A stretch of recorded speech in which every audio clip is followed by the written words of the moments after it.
kau na hina salawa na tay tom tete ya ahilo le nakizamo sa tete ya le ni ko kana nakisi dinga hi silay mo na atasan ho ni siya tao na mga pangjing ho jong pathinin ni ko kana nahin sidiu nakisi diwa na lai ti wa hin tunin atasan le dem ho wa chu akisi na hong sang dinga hi ni kho janga le som ni langa chan in ma puyo pau pathian thangwa na ipi masape na ven tuni ke jong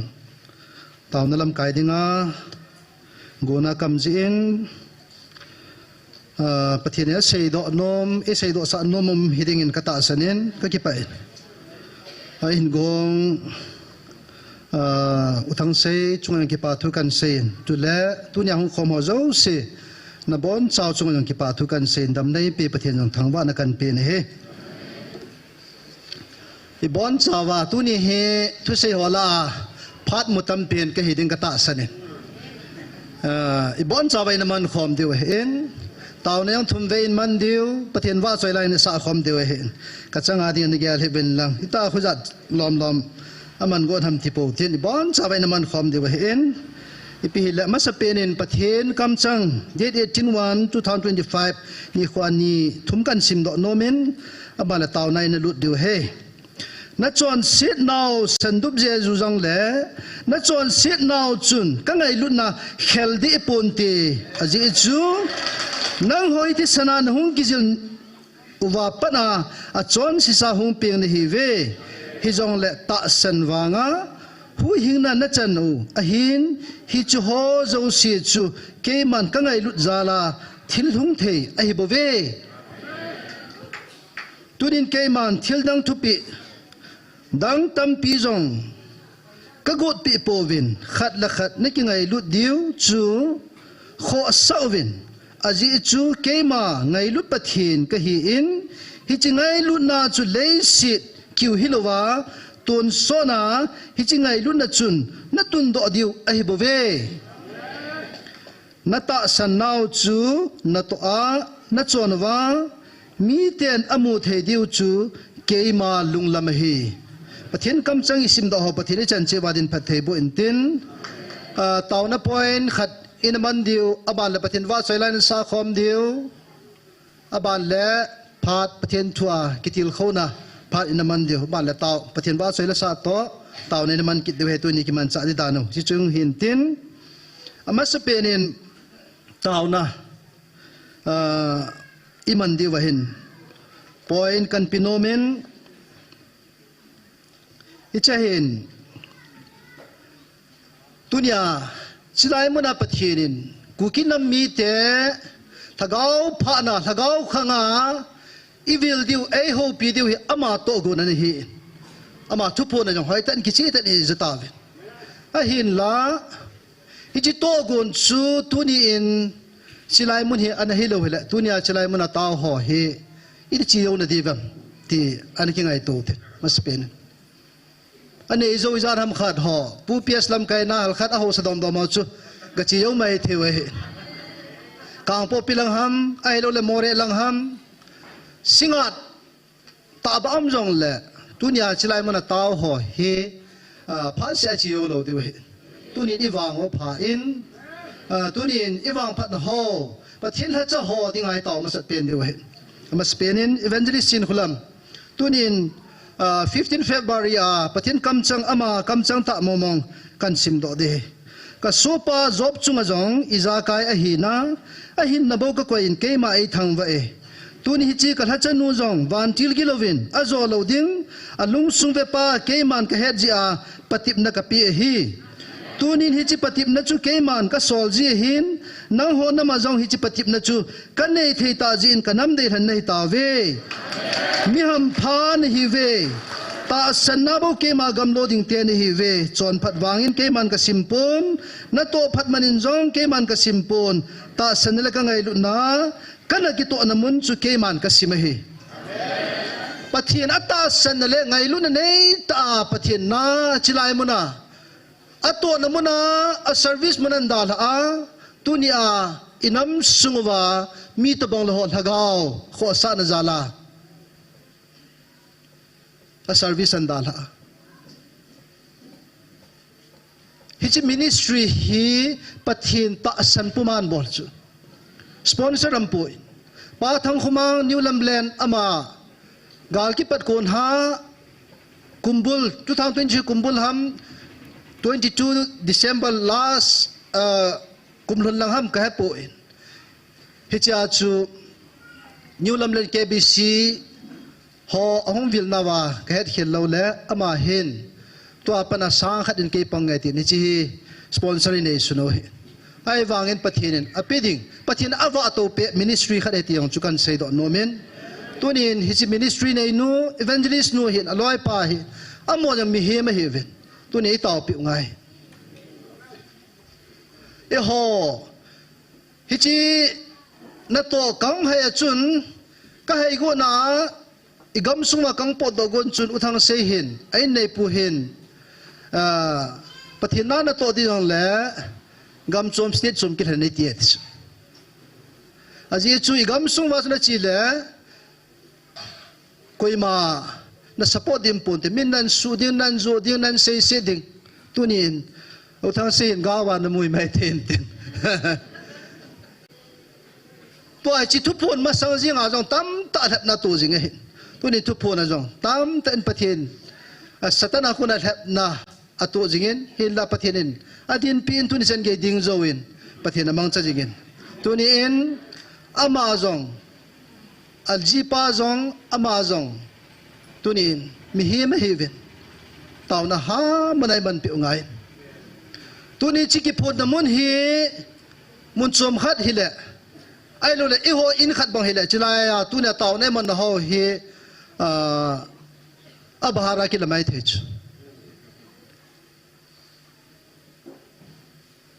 chukile i ho thado speaking la lo hi hanlang i so pi ho paite ham elmar ham mizo ho ham ai lo le naga ho ham christian nam chum khana hitabang hin pathienin a ho pi namun khat hanlang hi le chilai mun chu ipi ti dem ti ka gyal ji chu mi ho hin ki thopi ventin ai lo le building jong ki tung ta vet tunia chi vetong bang khu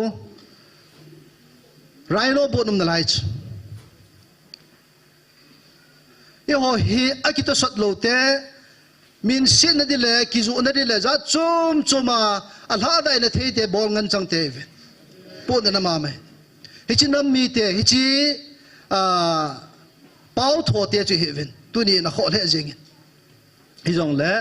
pathina bon chang ken hasu ken pathina henai tuni evangelist te taw pi te ta sal hagawa pathin ngai lu na pathin phung vu na achanova hit pathina ngan sinau hi thum ke pathin evil phat chan ge wa amoyang pangzowa thu zowam theina divin pathina ta sal hagawa hat na ne thein divin pathina nga taw pi te aban le golang robat pathin ki phu na za amazon an sumi te zong refugee heaven ha sata in luam heaven chukilla golang robat jang ma mi hem golang chapang he amazon mi hem lungel golang lungel nei the hi zong la pathinin alhan he ipidinga alhan ma ta salungel that the a he chu tuni in amazali jong pathin thang vautin amare an sumi te ho jong pathininga taw pi ute sule pathinin an sei ho phung do a athacha evangelist pu in sule upama ne wa he tuni in evangelist pu zong phasota an mangin abale upama ne an man be kinin pathin pha sa le dunia hi adang an ben be thei kit na lai tuni na bangin evangelist pu mang ta poita lung neo ai lo le sei se ipi tam ta ang the sule upama ne yang chuka phat bola gai khat jong mai the hi cho chui de lo he tunia pathin to go na in pathin in I chung wa run sa dung zu ya chu e ho zo si ata sano han lang akui bon chang pathin aman ho hi jong le alung hai di pa chu athupi pe ne tu ni in pathian ni ngai tau pi deu he mo zo pathian man cha jing the na deu chule inam suma adang dang pathian in man be the na deu ang tau nai man na lai deu he abana chichu pathian aman cha atha cha ho le in sumi te hodinga tau na in ani na a nam sunga ho na tang ho Reverend Pastor ile ho adingin ana tau tin ichi sunga hin thagao mong thai ho ding tau tin pathianin ho la cho ko chun nagama dingin nagalo dingin tau hi vin ke man ka henai amona pam thei po tu ni chan ge pam thei lo jivin ga hi pathianin ka ngai lut ko na het chu ai tia tu nei tin piwa aman ei sa piwa Michael van til ei din pisa wa igal mi te wan tu ni a ei ki cha no wa lung dong ga moi tai ti thu pon ya bon chai se pe tu ni a hi nam sung wa pathian la cha ho Reverend Pastor ni ho evangelist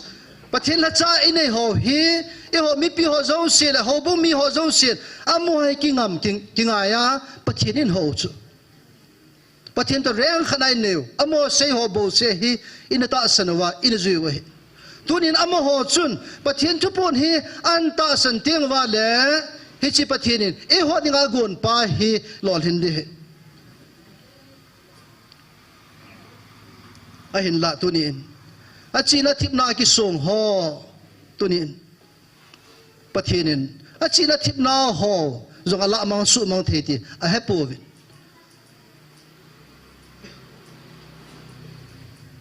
tunin ni hodi bol thi am po in WhatsApp la dunga iki text pe ki nil pi la pathian chu pon nom kit pon nom chan na khan chano wa na vet sa deu het chu na vet sa na wa mo tunia pathian chu pon ta san ho a hin la amon jong tunin sei de het po vet pathian vil now hi ki chai ta dam ti chu mo lung gel hen tunin pathian ka tun do taka ama thil gon cha thun taka pathian da la lo de hi phat ven mo jong lungdang gam ta lungdang lo wa chilai mun hen be lo wa pathian ki phun na mo na he pathian tau vin ti naw mo na ong zo na de vin an tau pe te tu dai ho ima chalo ho pathian oi za the he the wa amo de he the lo hi po da na khonung le mo hung za cha diu na lai chu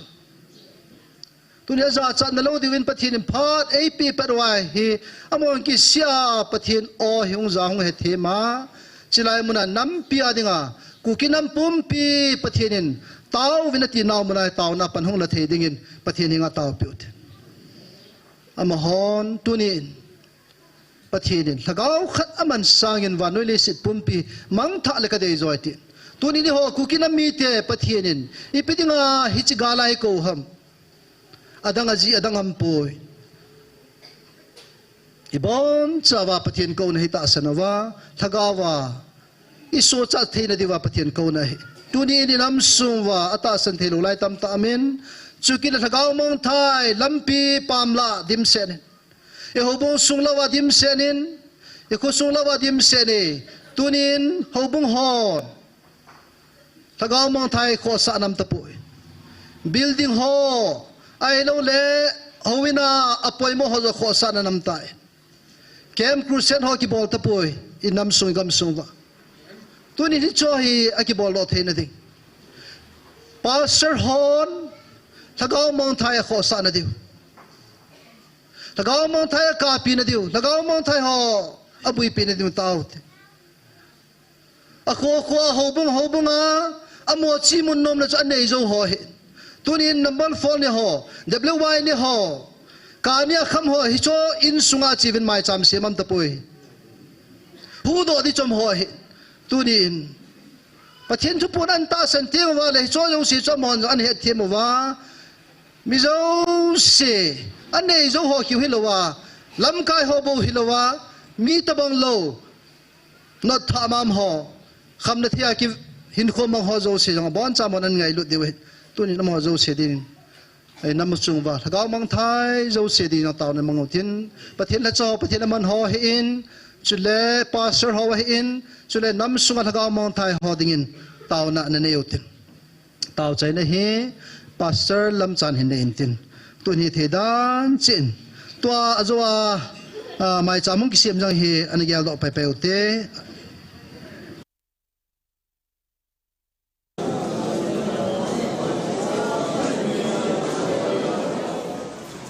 nam kai hodingin nam su hen a try in ki halo in pi nam kai am chi in amo zo sin lo thiên là cao chúc mừng thì anh ta sinh thì để tạo và thiên chúc mừng thì năm năm cái họ hết sợ đi ngờ ít là tụi mình chụp cái gì cái lẽ cái pin em trong với pin này này kim một pin cái gì cái là đi ngờ trong có ra mà có ra hình à student à anh ông cái in cái ông chung ngắm sum ta cái gì cái gì rồi lại à chú in năm sum cái nhiều bộ tâm năm bé sẽ in cái ông thầy lâu đi hè nên hết thêm một việc in năm sum và hầu lắm cái họ hin à không một việc lắm cái họ giúp cho cái mù bì viên chỉ lâu đi là ta sân lâu đi ngà ông xây số kêu hết đi tu nín năm lâm cái họ hi bắt thiên a hết sau và bắt thiên a xây pi lâu và lệ họ xây can ta lâu đi ngà men tu nín năm lâm cái họ giàu xây a try mà lâm cái họ giàu xây bắt thiên chụp hồn hi chỉ chụp hồn anh ta sân tiếng và lệ a chăm lovin in năm sung và kinh ngày luôn ngum ta bet Bà thiên công đó bà thiên cam chăng hi i hết thế lâu gì vào tu nhà hi i kí bung khăn nào mà hiện cái ngày lúc năm lâu tu nín bà thiên chụp bốn anh ta sanh thế này điều năm na ato na va hi ama cái ngày lúc bằng ngày hi anh năm hiện ngày lúc na ama in sunga dinga kho sa bằng ngày hi anh năm mà dinga kho sa thế này dinga bà thiên dinga tao biểu thế năm cái họ dinga bà bạn lẽ hậu sa azon pathian la choi tau pi ta vin aban in tua he nam lam kai ho nam sunga ho so ma sangin ta nam lam kai in tiu chukit le nam sunga thing noi lam kai nei ho gal ki patilin mit hilongin tola mit hikai levin nap kai levin pathian hinga tau namang ho hi tunin amo jakin pathin in ik vil now hi ata sanwadin pijing hinam tunin amo diang tao piute tunin pu ps mai akimu in ama in tao na ni sin chalai mana mil hisengin apagin ama kiwide po ve pathin ama kiwide lo di hi adang nam lam kai ne ho inam lam kai ho chingnoi lam kai ho jang pathin de dis pathinin gal mun anga van chili sol piu hi lo ham ipidinga ho thela kap dinga thela gal sa dinga thela inam mi te ho chu zo dinga ki gut gut na lai ham ka te tunin nam lam ka ngai num wala en ngai pathin chilai mun a hi bai cha khena namil hiu seng win lai mun taw win na gal diu ke man ka nai ti pastor ho chu thagau mo thai ho kho so win ti in inam sipai ho chu gal chu ama in ei sat pi diwa sei pi silai mun ai taw dingai atu pi chu yo hi ta sayang chu thal him chu ikilam wa iki go diwai nai hai hin amasa pi na ibel diu pa pathin hi tuni ibel ta pove am ho apasal ho chung hi la tunia inam lam ka ajitia ho chung diu chula silai mun taw na manga asipai ho jiti ho chung ni chula lai mun taw na manga itia mo mel mo am lo ham pathin panglawa chu ita sau ai thal ho wa ji ki son wa le ni khat le I lu tham diu ni khat le gal zo lawa im diu he tunin gal sa ding nam sipai nei ho vivi nei ho chule adi alam kai ho le insumi te ho pathin to gal sa dingin tunin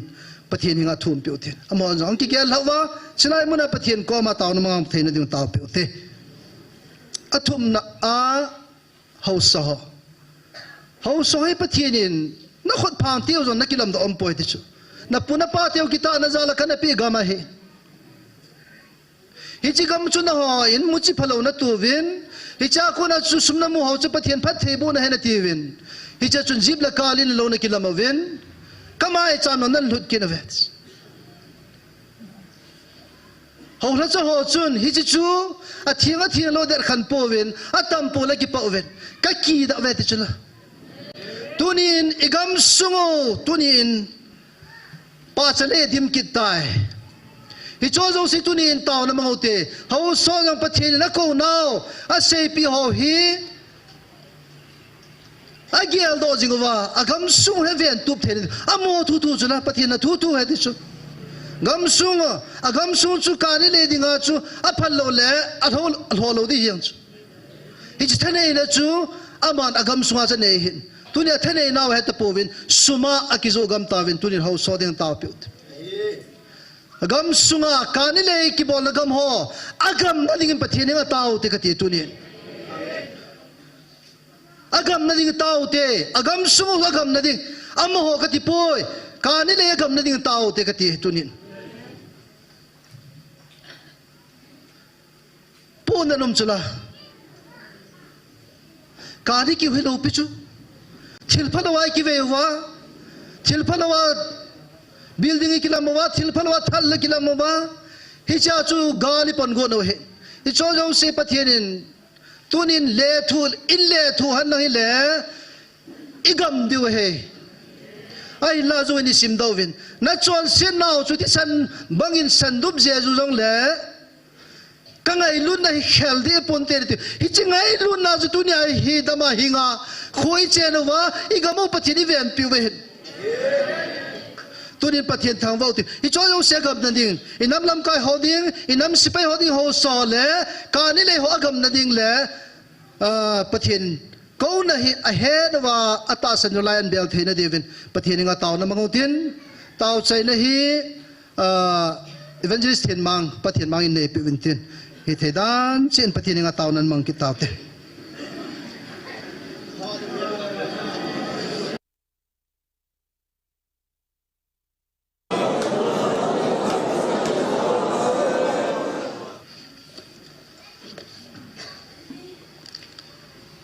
cham lo kan phar kholong pe ge kitan tai pathian thua cham cha ina kitil kho diwa in hi che hin bible chang pathian thagau thiang thu ponin date 7/8/2023 ni khwai na piu bible chang kan sim do ding he keiman anangai jing vo abunga chang Daniel bungup chang som le liapa na som ni legi chan ei pi in chai chang som ni le sigi som ni le gup le som ni le sigi bo kan sim do de he keiman ki ga da khat ka sim do tai keiman leng vai ni na gam pum pi a mi ten Daniel pathian chu agin so ke wa a ang sunga kiti hot hona che di wa hi a ji chu ama hi pathian hingjing a hin ton sot geya thu zo jing a hi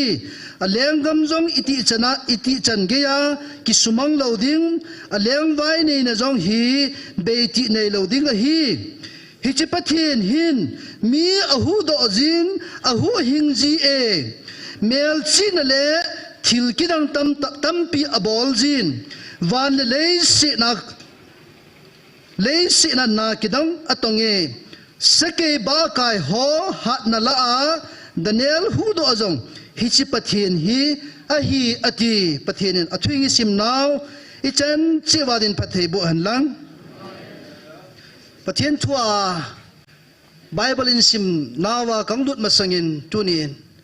chilai muna taw namang ho hi mi ham pachum no tunin pathian ahong vil hi kukinam pumpi กูกินน้ำปุ่มปีหงวิลนาหินตุนีอินเต่าในน้ำมันปีหออดีอาหอลำกายหอปาสเตอร์เรนอินเอหอหินอันนั้นตาสันหันลังฮิเลตุนีหินจีอานิสิอาเต่าน้ำมันหอฮีน้าหงไทยโลนามดิชกัติดานจูมีอามุนหินเนียวฮียาจินิโคเลจนจีโฮบุงเฮจินิเลคนจีโคตีขัดจูไม่เทตุนีให้ชมโลจูปะเทียนละจิไลมุนาอิตาวนาเพอซาไอดอนบุโนอลุงไทยนะเสอามายว่าสวยนาลุงไทยนะเสอิตาวนาไม่ตีกงหาวซาลาตุนียไมเคิลวันติลท่าปังากาเลสัตปิวฮิกิตไอวางเลยหัวจึงนั่นหินโคก็หินโคก็กินนุ่งเวจิสนั่นเนี่ยว่าปนานั่นหินโคหินเวตุตตุนียจิไลมุนาตาวนามังดิงานั่นหินนามเกี่ยงจิไลมุนาดิ้งดิ้งไงกัดหินน้ำกัดกิเกียลจีจูกัดหินโลเบชไอ้วางปะเทียนยอดจูอาเซจุละไงลุ่นนวางฮิจูตัวนี้ปะเทียนไงลุ่นนวางตัวนี้อีบอนชาวจิไลมุนาฮีเต่านลำกายปังเทปะเทียนว่าใจละสาปังเทเต่าขมาปังเทเฮเวนหิงจิงปะเทียนไอ้ไงลุเป็นหิงจิงปะเทียนทางวันในปิกินเอาไว้เน่เดี๋ยวรัสเลียงปาเห็นอเลี้ยงไว้อเลี้ยงกำสุงหินมีซาลสอมนี่มิจิงมิเทียมหอยอเลี้ยงด้วยฮิจิซาลสอมนี่จุงหินอปีปุยมีทุมาเลี้ยงด้วยฮิจิอินเดเนลจงปังหินอมอยโซจังอาอมไลตัวหินฮิจิไลหินเดเนลจุงหินปะเทียนแล้วก็ฮัตตาปันจีจุนเดเนลฮีอามินทางเปลี่ยนเล่ไว้หอมาฮีจุงนงเปลี่ยนอาดิงเลี้ยงปานกวยกุศฮิจิพัดไลหินาโตขมปีอปีปุจันขมปีมีนี่หอเลมีซาลสอมนี่หอจะเกี่ยวตัววินเลี้ยงป้าก็มาหินทุลุขัดเสียมดิ่งอากิกงตาวินฮิจิทุลุช่วยปีหามาติเลนิสฮิจิมาสังจุนดานิเอลฮีอาทิบมอนเดียฮอลละฮอลมอนสุอีปีกิมอสาเลี้ยงป้าก็มากิเฮดัมตีฮอลไลเต้าหินอามูดอปีเปนเอาจูอาปะเทียนจงจางฮิโลเรติจูดานิเอลจุยปีเดียวอาปะเทียนจงจางแต่มาให้เต่าน้ำมันฮิจูฮิจะเต่าน้ำมันจูฮิจะจูเฮดิ้งตีฮิอมหอลุงเกลัมตายฮิจุนเลี้ยงป้าก็มาจีวินนิสอมทุ่มซุงเลี้ยงป้าก็มตีโลมุนดังอามีดังก็มาบอกขุบเอามาเล่เลี้ยงป้าขุดเห็นนัสเสียมินหลังกิกานัสเสียมินหลังฮิจิจุยโลมีจูสเกย์บ้ากายหงสุงาเลลุเดติจูอมอก็มาเลี้ยงป้าก็มาจะกเสียวตาจูเลี้ยงป้าจูท่านอมดิจูละนะท่านอมดิจูอามาคมบัวมีบอกขุบดิ่งอายุจูเลี้ยงอะฮิจัสอาลีนอะเลฮิจัสอากำสุงปุ่มปีมีโยเสียจูอามาคมบัวอาบอกขุบดิจูเลี้ยงป้าท่านอมดิอาบอลตายไม่ได้มีเจลเปอร์เซียมีแต่ดานาฮิจิจุดลาบอตโลดิ้งอินบอลอินติชฮิจิพัดไลจุนกิขุดเห็นนะฮิจิสวยจูอับบอลจะว่าหินฮิจิจูอับบอลใต้ตีดานิเอลจุนเฮดดอพัดจุนอามาจีอินนี่ทั้งอับบอลไงบางจุนเยรูซาเล็มงาอินบางกอดหงอินฮิจิจุนนิสิอินนิสิอาอัตเอาจิงไงบางจุนนิขัดเลเวลทุ่มจูดีลซุนอะคุบดีลซุนตาวน้ำมังเอติฮิจิตาวน้ำมันจุนเลี้ยงป้าก็มาหลุดกิบตาวินอาจำลำนากันเสด็จเลี้ยงป้าก็มาหลุดเอาจุนเลี้ยงป้าไอพิธีตามแต่ละดานิเอลจุสกีบ้ากายหงสุงาเลี้ยงลุดดิตาจุนเลี้ยงลุดดิงาเอาพานาฮีเลี้ยงป้าฮีลุงดงลุงยิมกิตัสอามาจูอิติเลไอจากุนจุนคอยลุงน้ำที่ดำที่ลุงเกลจานขวาเกลเฮตอิมุทัยลุบินาเมตหินละมิจิงมิเทียมหอเล่ฮิไลปีปูเตนี่หอลอยจุนทุกคนเห็นนะเห็นนับบอลเตะติจูไอตาจิจุนเลี้ยงขัดอะฮิยาจอมาจะคิดทิพย์นะจะบอลโลเทโลไอปัญญาบอลตาย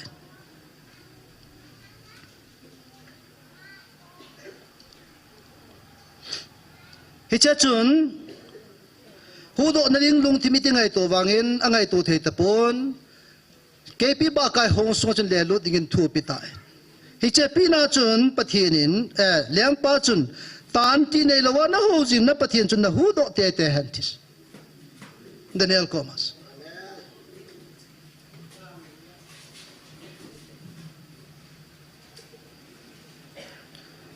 hiti chun Daniel chu kepi ba kai hong sung le lu nam tai aleng pa cha na zong hita chu mu thei talawa jiang ka hi chi kepi hong sung na jon zo na thasit a hi leng pa hi hung peng za jinga Daniel za chu wo Daniel pathian hing jing ha chapa tang lo hela na ho jing na pathian chun sakai ba kai hol a ko na chu na hu do zo hinam cha Daniel in don bun na chu wo leng pa hing sonin ka pathian in awan ti la hin solin sakai ba kai kam sunga sin pi tan keima sakai ei su sita po ve aji chu pathian maya nol na bein ka ume hallelujah sakai ba kai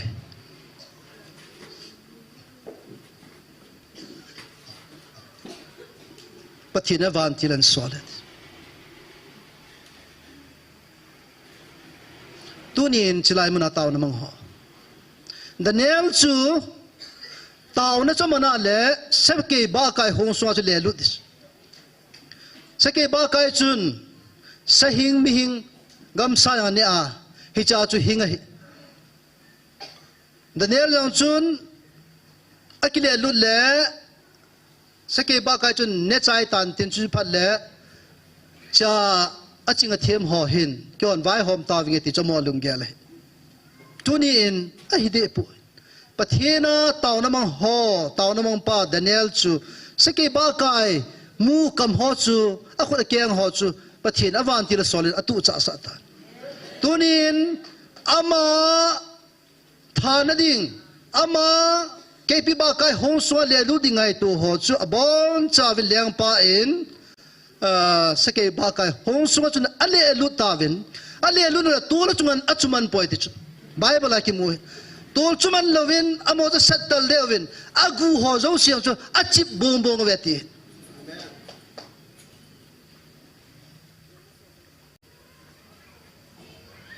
tunin e ho silai muna ta ho ita bang bol gan thena ai lo na hobung sunga na in sunga ala nute ho na ji pa ako na ipithap nai tu wang Daniel wang chu sake ba kai hong sunga le lu dinga hi chu aman a hen na sa pathini nga taw na mangai tunin ihon itu ho hi ho bung sunga abang chu vena koi ding ti loi na ima cha lo chu koi le koi kit lo wa abang mol ne ngum chu mol ne ho wang phat dan pathin ko ma san kit din lai chu kizuma chu iza acha chu e weni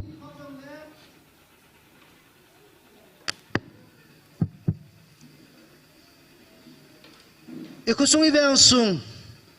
iloi pai ai lo lam kai chan khom pi hola chu akizum nai izum nau chu pathinin ki pa mani pi ki dewa sei kit na I thua na zo siêu pathini isan dewa sei so ke si thua nau chama ko mai lun phanu le san deu boi kit poi le sin aya ni ku khan hong hong de he nu le pa te ho thasi po te silai muna taw na mangwin tia ai se piu hi hingjing pathian he ha chu nu pathian he ton sona lal to na to pa e ho pathian ai sim pau pathian ta sa mi hong ki swa Calvary cross and ge a along le ti sana ai do pau pathian he tuni nama sei agoi long lo khat cham pui tunin Daniel sake ba kai hong sunga an hu do pa chun tunin chilai mun yong ena hu do ta ve kan sei de kui hu dom katile tunia ding pa ke hi hu do sake ba ka ju sala la ki chanum pe ne he tunin chilai muna taw namang ho pathin o he ta san ho tunia a chilai gmfdi muna hi pathinin avan tilan sola keima ta jing jong tunia pathin tu sia pangpa keima ta jing hi ningkum July date som la ko ni khwa chu jingka pungge na hi chilai muna hi ku khite ni ki son pi pe no thal pi ha pumpi chu ka keng phanga ka veilang ke ngai ka chu na thi tan na grind la ka ta na hung po hi ang po na achang hi chilai pa sero to na nun jong hi chang khada khai chilai khom ho jong janam khada khain lai stem ho jong ko atom ve ta in sana iron ball ho hi cho hi kitan hi achang chu ke hin fencing adinga kapa in ama hol hi sangai ko na pumpi ne simo cha long ne hoi ja chu alin ho tam ta sim phar kan ta lo hin ama hin achang kil do cha ya amo koi dan wa koi hin nga in thot la fencing khom ding ngan thot la chu khat na chu achang la lawan nu me hin ka veilanga ka chunin ka bongin kaumin ka khut sang khol ban singa ki ain taka jong a singa ki chenin cheper ka ki bun ka bit be he ka be a bonga ichi pumpi chu ka ne khat ka nin ka chain khat ka ba na chun khat kan at kit le ka dan hom pan pan le aging ta agin chu ke ma in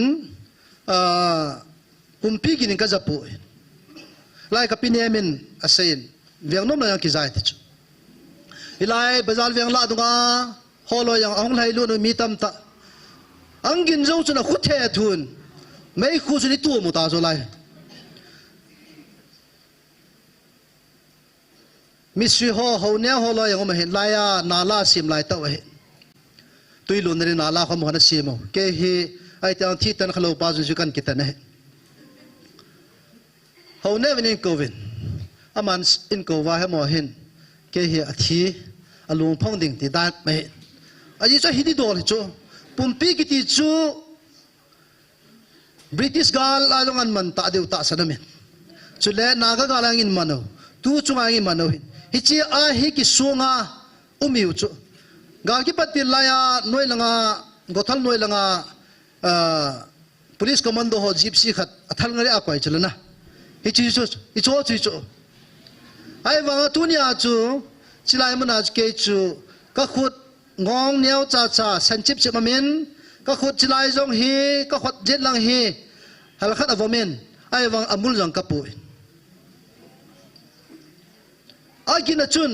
ka ti zapu in bom gini jong ka zapu in geso ti hot bang ka za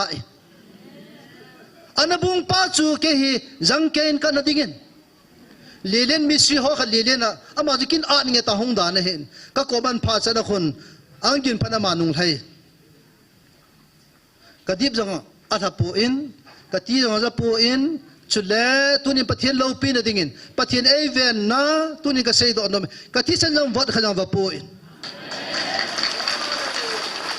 tuna ni chu pi dinga so hamatela pathian ei ta san ho chu asam jang khajang pul lo de ti pa chu ka chunga hun sa he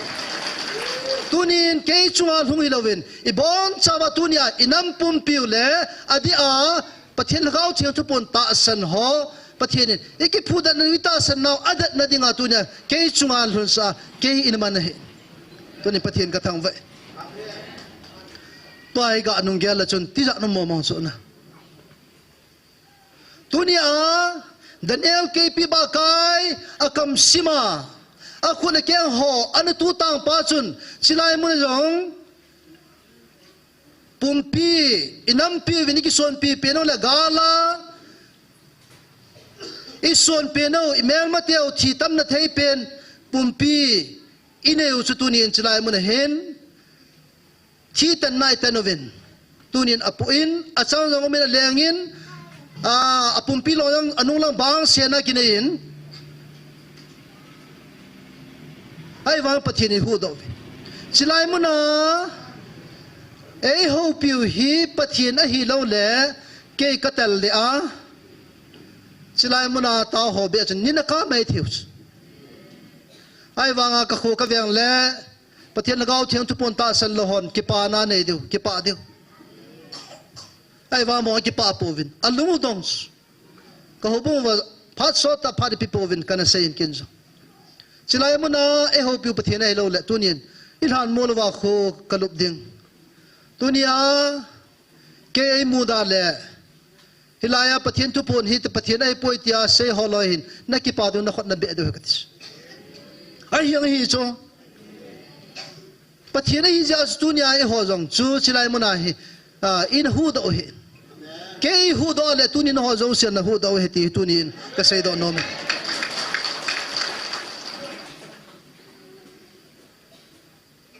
tunin kanam mi te ho pathianin inam pum piu ta sal ga wa ithi gam ti phat wa ichi gala hi ko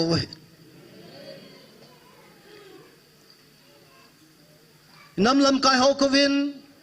pastor reverend ho kovin chule ho so kovin chule mi pi ho zo siang i bon cha vin ho pi vin a kho sa pi pen chu pathian tu pon ita sanova amma ko mai hlun diu pathian to go na he bove tuni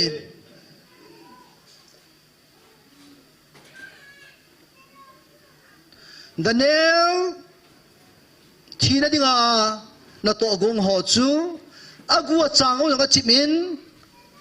tunin pathian lu han na achung wa chu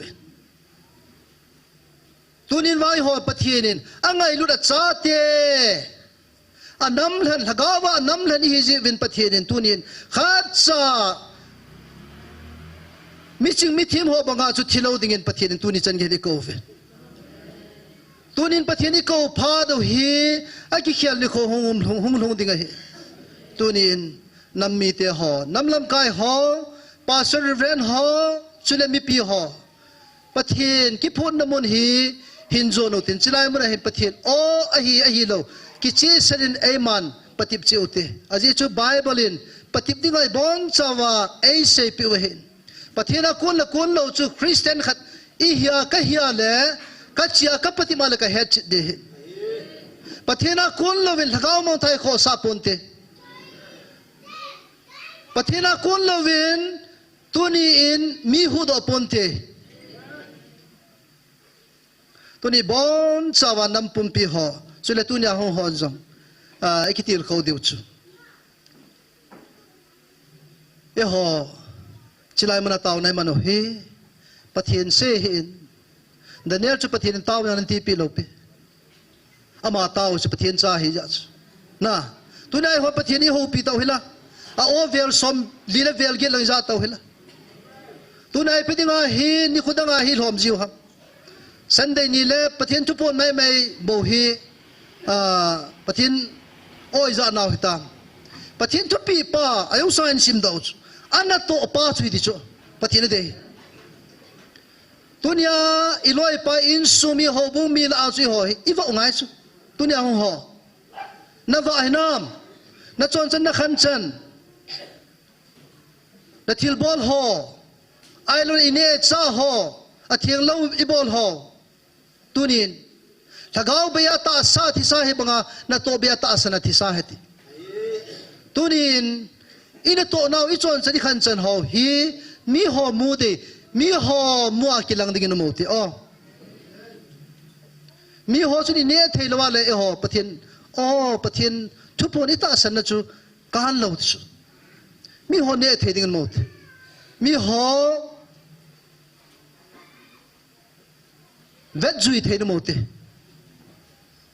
tunin Daniel hu do pa chun tunia on lai muna imi ta wai mu wai na khang tai zo wa ei hu do wa he chiki wai point gal muna awan chili sol pi wai nga jing o he tunin hingjing pathian ho khate pathianin acha anam lan lagawa nam lan mi te heaven tunin hi cha nam lan mi te chu khat cha jong ma tha tinga dei pu chilai mun hin ei ko jing ve angai lu na sang pin nei ko jing ve tu ni ko na hina salawa na tai tom te te ya a hi lo le na ki za mo sa te te ya le ni khu khana na ki si dinga hi chilai mun na ata san ho ni sa taw na ma pong jing ho jong pathin ni khu khana na hin sit diu na ki si diu na lai ti wa hin tunin ata san lo le dem ho wang chu a ki si na hong sang dinga hi tunin thasi lovin hatan pong jing ute nu le pa te ho pathian to ki khewa pathian ko ma taw na ki mga pathianin a hum pha le at itaw na walung haya e san pi ma va sa no ki pa ho se pi usala van til janel sim sen lo ta hunga hop khat ka dal happy ve ti pi ki do tuna hi van mi te ho to van til che ho to chiru van til anga mi te hi taw chu michael van til am pi mi te hi taw chu tunin nam mi te ho ki ho bo se ding chilai muna pathian thupon ta san ho bo se ding a pathian hungai poi inam pum pi wa ding a hungai hijin hong so kevin pathian ko na angai lut ko na angai lut phat ap phat na wa hi oi hung he chena ta sana ama ki san te te dingin tip na kan nei ve olo pi pen na san lai otin pathian ko ma ki pa thu se na se diwe tuni ei mapui na ho ei vil na ho akidangin alo pi e pathian ko ma ki pa thu le na se utin a chai na hi pu pi asin taw chai nai nei pi tu ki khan nau de olo pi pen ana sakit na lai utin thanom tan dingo vo sei khel seval ho pathian minin ai ngai da mun tin sei khau pathian chan che wa din pathe bu ano